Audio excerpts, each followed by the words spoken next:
Dios les bendiga, queridos hermanos. Igual en esta noche, bueno, mi nombre es Ismael Valdés Alonso. Vamos a hablar ahora un poco anteriormente hablamos sobre el libro de los Hechos de los Apóstoles. Hablamos también ya sobre la primera epístola del apóstol Pablo a Timoteo. Y en esta ocasión vamos a hablar sobre la epístola de Pablo a Tito. Eh, Esta epístola de hecho, contiene pocos capítulos. Contiene solamente 3 capítulos. Sí, 3. Eh, es un libro muy corto, en el cual pues también, a pesar de ser corto, habla sobre, trae un contexto, una relación muy interesante. Ahorita vamos a ver qué puntos o qué cosas es lo que abarca este libro. Simplemente pues para dejar en claro que esto fue también mencionado, o bueno, escrito o dirigido a Tito, por el apóstol Pablo a Tito.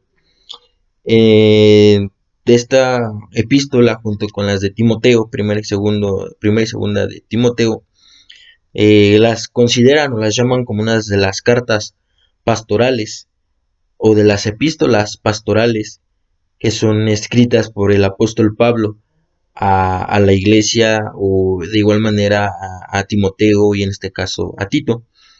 Eh, Dice de que eh, este libro, también el autor fue el apóstol Pablo.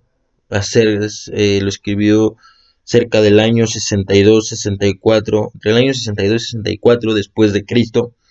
Dice que Pablo ministraba en la iglesia de Macedonia entre su primer y segundo encarcelamiento romano, desde Corinto o desde Nicópolis.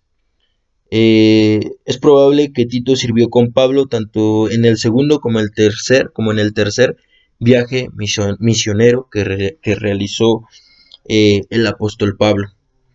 Y una de las cosas que habla o interesante es de un consejo personal que hace Pablo a un joven, a una persona joven.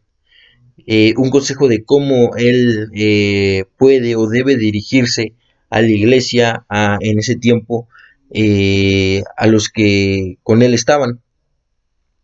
Hace también referencia a sobre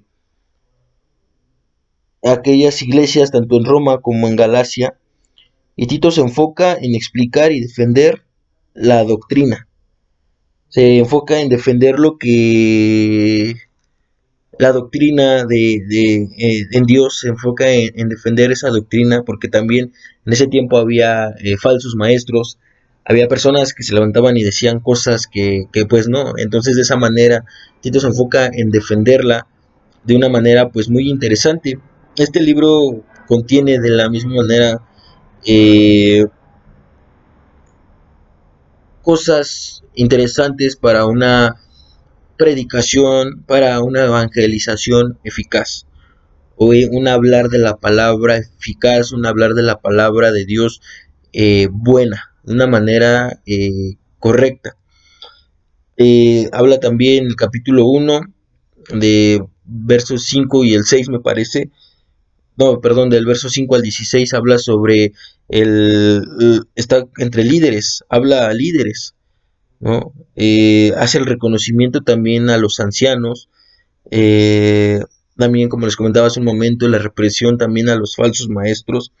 En la iglesia habla sobre la vida santa, sobre la doctrina o la sana doctrina que él hacía o que él decía, o lo que se debía de decir de una manera correcta. En el mundo también se expresaba de una vida santa y de una doctrina sana, que era lo que se debía de predicar, y de una vida santa consagrada a Dios, en la cual eso hubiera sido, o más bien fue en ellos anteriormente, en esa vida santa, o lo que él expresaba hacia ese punto, la vida santa en Dios y la sana doctrina que uno debía de predicar.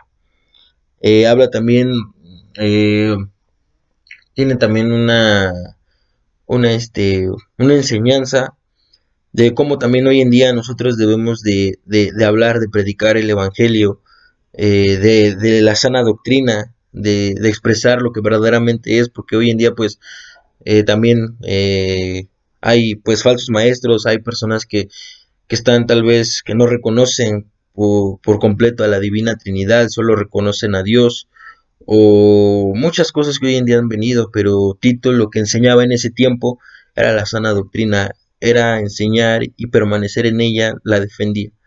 Hoy en día nosotros también pues debemos de llevarlo y de asimilarlo en esa misma línea, en esa misma manera, para que podamos ser eficaces en la predicación de la palabra y también de llevar una vida santa, una vida agradable delante de Dios, que pueda también dar ejemplo a los de afuera en el mundo, que pueda también dar ejemplo de que somos hijos de Dios.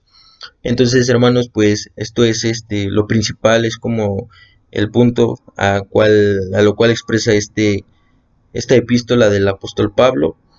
Y bueno, como se lo hemos mencionado, es una pequeña introducción, es un pequeño relato sobre lo que es esta epístola. Espero que pues pueda ayudar, servir un poco eh, este pequeño tal vez análisis o este pequeño contexto para que podamos pues tener algo un poco más claro de lo que es esta carta, perdón, esta epístola.